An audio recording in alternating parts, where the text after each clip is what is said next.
राजा तो एक से एक हुए, लेकिन राम जैसा कोई राजा नहीं, कोई दुखी ही नहीं हुआ। हजारों वर्ष तक उन्होंने शासन किया, लेकिन कोई मुकदमा केस आया ही नहीं। दो ही मुकदमा बताते हैं, एक दीवानी एक फौजदारी। दीवानी मुकदमा ये हुआ कि एक कौवा और एक गीध आपस में लड़ गए। एक पेड़ की कोटर थी, उस कोटर पे दोनों ने अपना दावा ठोक दिया। कौवा कहता था कि ये मेरी कोटर है और गीध कहता था कि ये मेरी कोटर है। दोनों लड़ रहे थे, तो लोगों ने देखा कि दो लोग लड़ रहे हैं, माने पक्षी लड़ रहे थे। वहां तक राम के राज्य का प्रवेश था कि पक्षी लड़ते हैं तो उनका भी कारण जानना चाहिए और निराकरण करना चाहिए। ये है राम का राज। आज ध्यान ही नहीं है कोई क्या कर रहा है। तो पक्षियों के लड़ने को मुकदमा दर्ज कर दिया गया। फिर गवाही शुरू हो गई कि भाई पहले अपना बयान हल्फी दर्ज कराओ, उसके बाद गवाही साखी होगी। तो गीध जो है उसका बयान हुआ। न्यायाधीश के सामने गीध ने बयान दिया। न्यायाधीश ने पूछा, बोलो जी ये कोटर तुम्हारी कब से है? तो गीध ने कहा कि ये कोटर तो हमारे दादाजी के समय से है। हमारे दादाजी इसमें रहते थे, फिर हमारे पिताजी इसमें रहे, अब हम रह रहे हैं। का कोई गवाह? का हुजूर क्या गवाह ले आए? हमने किसी से बात नहीं की और हम गीध हैं, अधम खग, गीध अधम खग आमिष भोजी। हमारे पास ज़्यादा लोग आते भी नहीं हैं, ज़्यादा हमसे संबंध भी नहीं रखते हैं, तो हम किसको कहें? अधम मान करके हमारी उपेक्षा करते हैं, इसलिए हमारे पास कोई गवाह नहीं है। शपथ पूर्वक मैं अपनी जो सच बात है आपके सामने कह रहा हूं। ऐसा कह के वो हट गया, गवाही नहीं दे सका, केवल शपथ पत्र है। अब कौवे का नंबर आया। कौवे से पूछा गया, बोलो जी तुम्हारा क्या कहना है? उसने कहा, जी हमारी एक कोटर हमारी है। कहा, हाँ ठीक है तुम्हारी है, कब से है? कहा, हमारा सृष्टि के आदि से, जब से सृष्टि बनी है तब से है। उसने सोचा कि हम अभी कम क्यों कहें, ज्यादा कह देते हैं। कहा गवाह? तो और कौओं को ले आया था, खड़ा कर दिया, कहा कई गवाह हैं हमारे। तो सब गवाहों की गवाही हुई। सब गवाहों ने कहा, हाँ जी ये इनकी है और हम जानते हैं सृष्टि के आदि से ही है। तो दोनों का बयान हो गया, गवाहियां हो गई।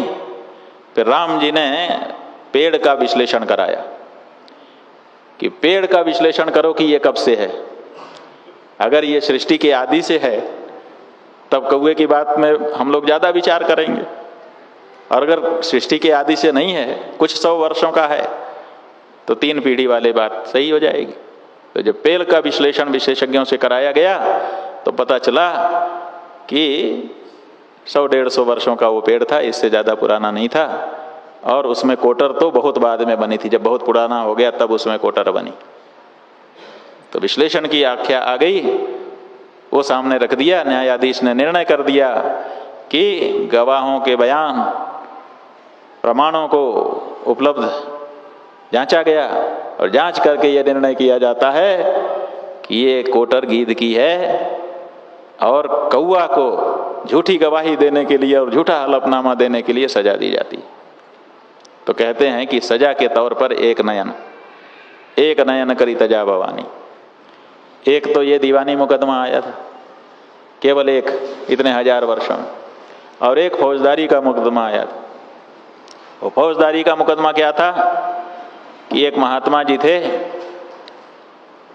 और चले जा रहे थे, और रास्ते में कुत्ता बैठा था और उन्होंने हाथ में जो डंडा था उसके माथे पे मार दिया।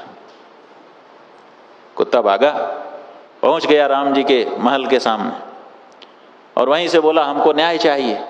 नालिश कर दिया उसने, FIR दर्ज हो गई। लक्ष्मण जी आए, भगवान ने लक्ष्मण जी को भेजा, देखो भाई मुकदमा आ गया, तुरंत निराकरण करो, फौजदारी मुकदमा है। लक्ष्मण जी आए, बोले बोलो तुम्हारा बयान हम लेना चाहते हैं, मुकदमा पूरा लिखाओ, क्या है मुकदमा तुम्हारा? कुत्ते ने कहा, ना जी मैं आपको क्यों बताऊं? राजा तो राम है, राजा को बताऊंगा।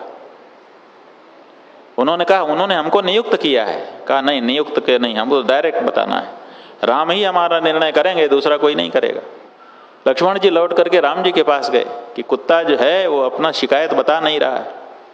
शिकायत तो है उसकी, लेकिन बता नहीं रहा है, कह रहा है आपके सामने बताएंगे।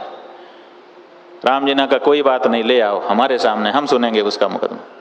लक्ष्मण जी गए, बोले चलो। राम जी कहते हैं कि ठीक है, हमको सुनाओ, हम सुनने को तैयार हैं। कुत्ते ने कहा जी ये नहीं हो सकता, मैं कुत्ते के शरीर में हूं और घर के देवड़ी तक हमारी जगह है, घर के अंदर कुत्ते का प्रवेश उचित नहीं है। अगर मेरा मुकदमा सुनना है तो राजा राम को मेरे सामने यहीं सड़क पे आना होगा। फिर लौट करके लक्ष्मण जी गए कि ये तो ये कह रहा है। कहा भाई हमारे लिए ये महत्वपूर्ण नहीं है कि वो यहाँ आए, हमारे लिए महत्वपूर्ण है कि किसी के मन में शिकायत है तो उसको तत्काल दूर किया जाना चाहिए, इसलिए मैं चलूँगा। तो राम जी सड़क पर चल करके आए उस कुत्ते को न्याय देने के लिए। राम का राज, और बाद में निर्णय भी आप लोग जानते ही हो। पूछा गया क्या बात है? कहा महाराज हमको महात्मा जी ने डंडा मार दिया, हमारा बिना कोई अपराध नहीं था, हम तो सड़क पर एक तरफ बैठे हुए थे और इन्होंने हमको डंडा मार दिया। तो महात्मा जी को बुलाया गया पकड़ करके। महात्मा जी आ गए, उनसे पूछा गया क्यों जी इसको डंडा मारा? तो वो झूठ नहीं बोले, उनका जी मार दिया। कहा क्यों मारा?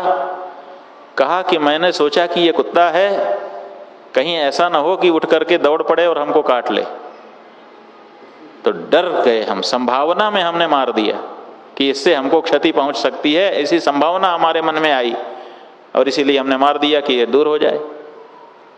कहा कि संभावना में आप किसी को दंड नहीं दे सकते, जब तक कोई एक्ट नहीं करता है, अपराध कर नहीं देता है, तब तक उसका दंड नहीं हो सकता।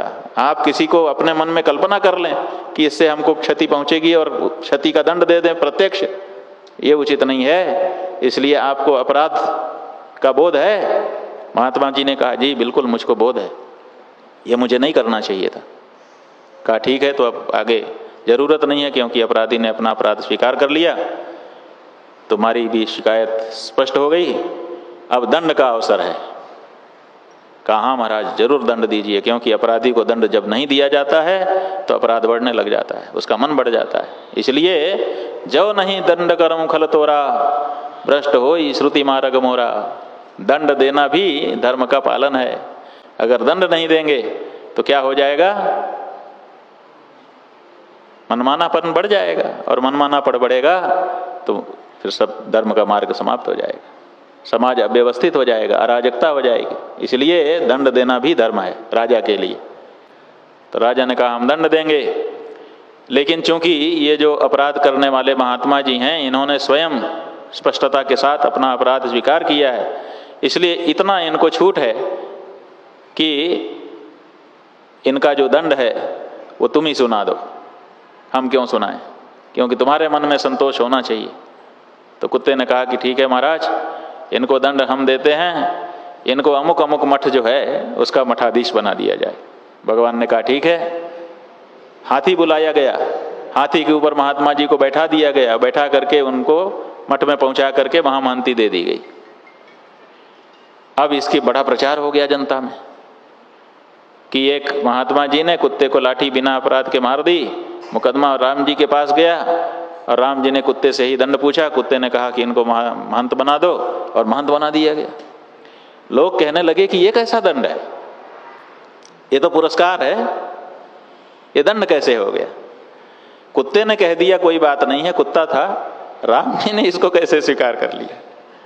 तो राम जी के पास जनता ने क्लैरिफिकेशन याचिका डाली, क्लियर करिए, स्पष्ट करिए कि आपका क्या इसमें तात्पर्य है, आपने ऐसा दंड कैसे दे दिया? तो राम जी ने सभा बुलाई और सभा बुला करके लोगों के सामने स्पष्ट किया कि देखो, जिसको तुम पुरस्कार समझते हो असल में वो दंड ही है, और इसकी स्पष्टता हम नहीं करेंगे। कुत्ते को बुलाते हैं, तो कुत्ते को बुलाया, उससे कहा जनता के सामने बताओ कि तुमने दंड कैसा दिया? कुत्ते ने कहा मैंने दंड ये दिया कि एक जन्म के पहले मैं भी उसी मठ का महंत था। और महंती पा करके धर्म पालन छोड़ दिया, मनमाना करने लगा, और उसका परिणाम ये कि मैं कुत्ता बन गया। आज सड़क पे हूं और डंडा खा रहा हूं, तो मैंने सोचा कि ये भी बिना विचारे करता है, ये भी महंत बनेगा तो मनमाना करेगा, और मनमाना करेगा तो ये भी हमारी तरह से इस तरह की योनियों में जाएगा, इसलिए इसको दंड दे दिया जाए।